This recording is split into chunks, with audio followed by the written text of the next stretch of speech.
I'm going to invite us actually we're going to watch a clip. We're kind of in the middle of a song. I like it, so let it go.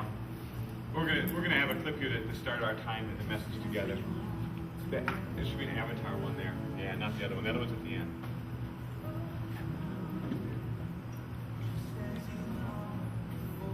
We're getting it.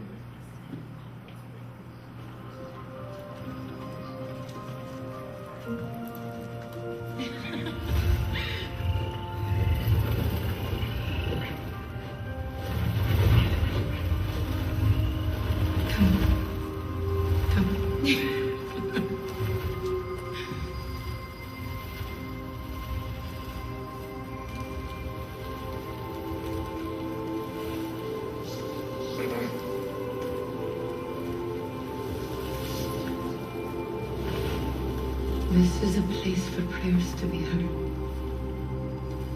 and sometimes answered.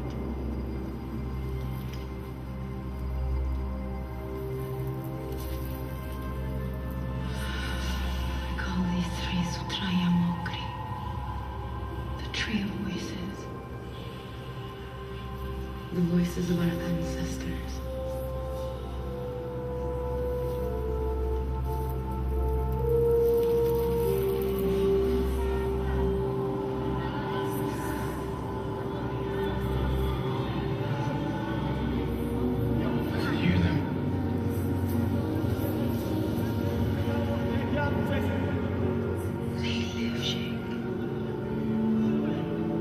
Within Ewa, you are a Mutikayana. Okay. All right, give it away. What that movie is Avatar. How many of you have seen this movie? Oh, wow, quite a few of you. I found this very interesting. There's a quote here from the book we've been kind of exploring together about emerging churches, which I think in many ways is kind of the movement we've been a part of, maybe in our own special way. And this is a quote from one of the folks who is in many ways doing some things we've been doing. It says, "It's funny how we talk of bringing things to God, like He wasn't there all the time. What we're really doing is bringing our attention to bear on the relationship between things and God that already exists, and maybe making a few conscious adjustments to our own place in that relationship." For those of you who've seen this movie, the guy in the scene, I forget his name, I don't remember. He's on this journey where he's struggling. Everybody remember where he's kind of living in two worlds, right? You've seen it. He lives in this one world where the humans who've come from our world to theirs are trying to use this planet for their own gain. They see it as a resource, right? It's kind of the way, in many ways, our society talks about things, right? We're about economics and resources, right? And if I say time is, you say money. I just thought, what if time is relationship? But that's not what we've been taught. Time is money. It's about things and possessions. And he enters this culture that's saying, you know what? What if everything is sacred? What if all of us and all things are connected to God in a deep way, and we just don't see it? That we're just kind of caught up in it. Like it was saying in the quote here, that we're just trying to bring our attention to bear in the relationship between things and God that already exists, and maybe making a few conscious adjustments to our own place in that relationship. I remember a few years back, I tried this for a while. Maybe I won't quite rush if I sit in the seat. Does that help? I was the president of the Literacy Council, and volunteering a number of things, including Caritas, and being pastor and whatnot. And someone nominated me for Volunteer of the Month for the Beloit Daily News, and so they called me up. And I remember the reporter asking me, she said, "So what things do you volunteer at in the community, and what things do you volunteer at church?" I'm like, "Well, what do you mean?" Well, she says, "What are the things you do out in the community, and what are the things you do in church?" I'm like, "I don't get the question." Like, they're all the same thing. And for her, it was very clear these are different things. Things out here and things at church, they're completely separate. And what we often don't realize is that we're trained in that same mindset. Like I said time is, and you said money. Now, we've been, we're all people of faith in this faith journey. We've been connected to God, and yet we've been indoctrinated to think a different way. That time is about money. Rather, what if time is about relationship? What if time is sacred? What if it's this holy thing? It's a gift. How do we live differently?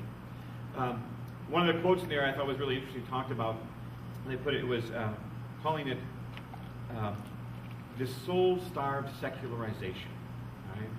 And it was really intriguing to me because we've been talking about postmodernism and this journey of faith in this postmodern culture, and we're still coming out of what's been called modernism, where things were, very clearly separated. Churches here, religion out here is the real world and the secular world.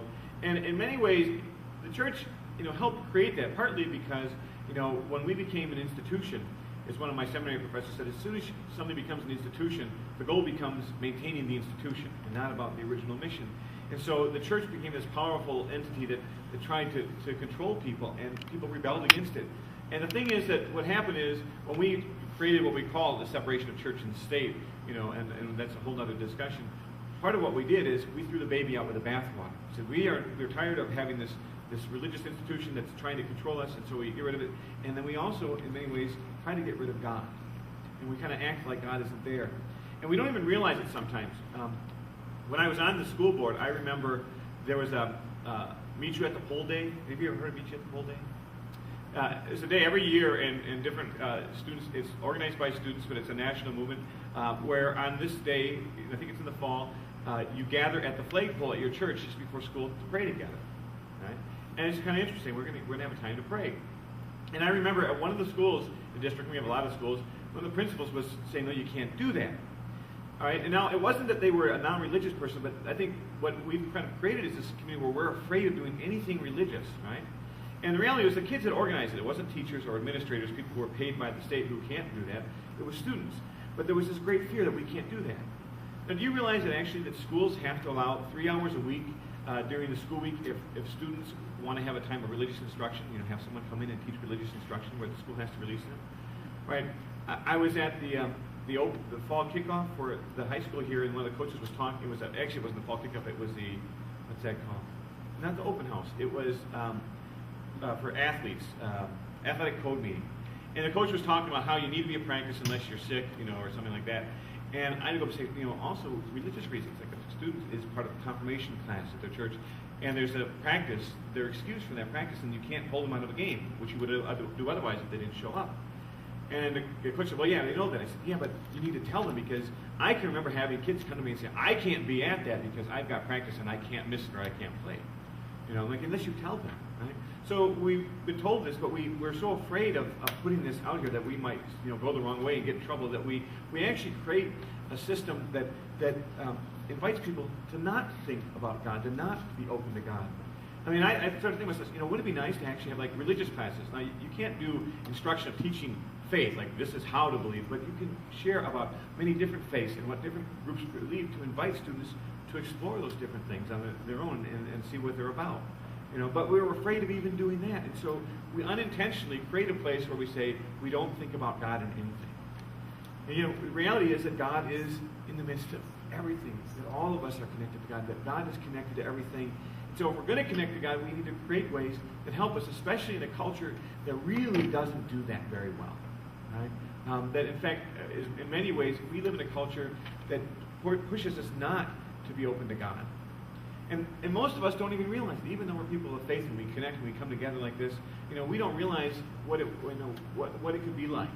I remember a guy I knew, his name is Dennis Jacobson. He wrote a book called Doing Justice. And he's a pastor in Milwaukee. And it was very interesting. He was sharing about how he was very consumed with justice. He looked at things going on in the world, and he said, I want to be involved with it. But he said, pretty soon, I was so consumed with it that I didn't spend time with my family. He said, it destroyed my marriage. He said, my relationship with God. And he said, I found that, if I was going to have a journey of justice, that I had to be connected with God too. And he began to explore icons. Like we have some, I don't know if they're up next on there, you can just kind of see.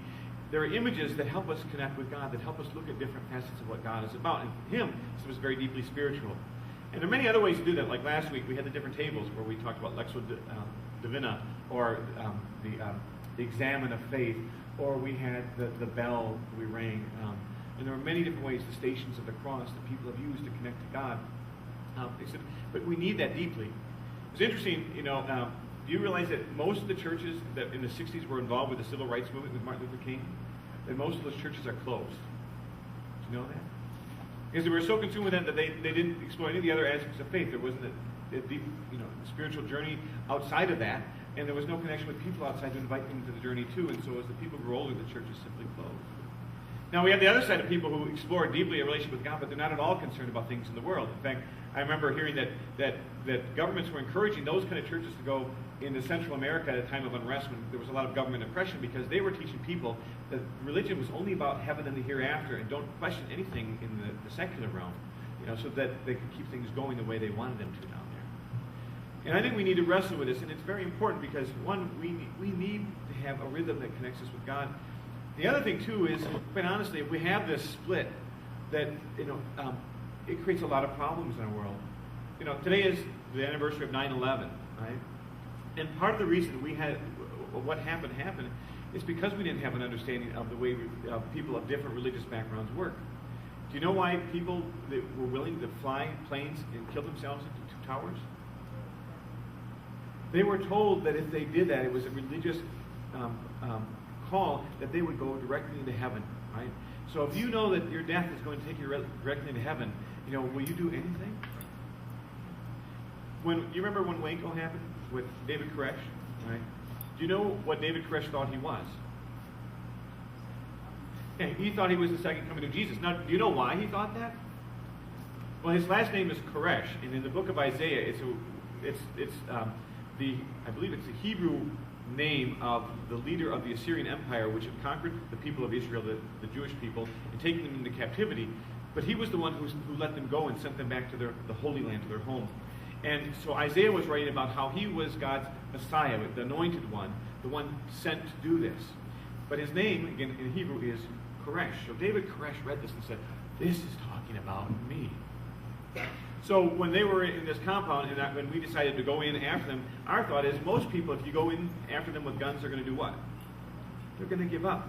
But what if they've been told that they're in a holy battle and that the enemies are coming and they will kill them, but they will go directly into heaven? What are they going to do? They're willing to go up in flames. And because we didn't understand that there are people of many different religious backgrounds, and if we don't see this, and if we don't open ourselves to seeing this, we're going to be in difficult places. And if we don't see it, also, we can't invite people into another way of saying, you know what, there's another way. There's a different way of being people of faith and about being on a spiritual journey.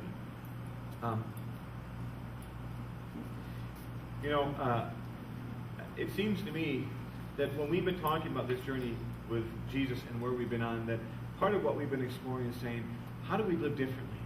And we looked at the life of Jesus, and what Jesus invited people into was a way of being the kingdom that was about peace, about loving enemies, about welcoming the stranger, about caring for the poor, about changing the world. When I look at this day, we remember what happened 10 years ago, I'm reminded of something Martin Luther King Jr. had said in the 60s when the terrible riots like in LA and Detroit had happened. And what he said was very interesting. He said, look, this is a terrible thing, and people shouldn't do this kind of thing. He said, but we've created a system that forces people to live in places of poverty and oppression with no way out. And what do you think they're going to do if you put them there? He said, sometimes it comes to the point where the only way they're going to respond is violence. And unless we do something to change that situation, we can't expect to see anything different.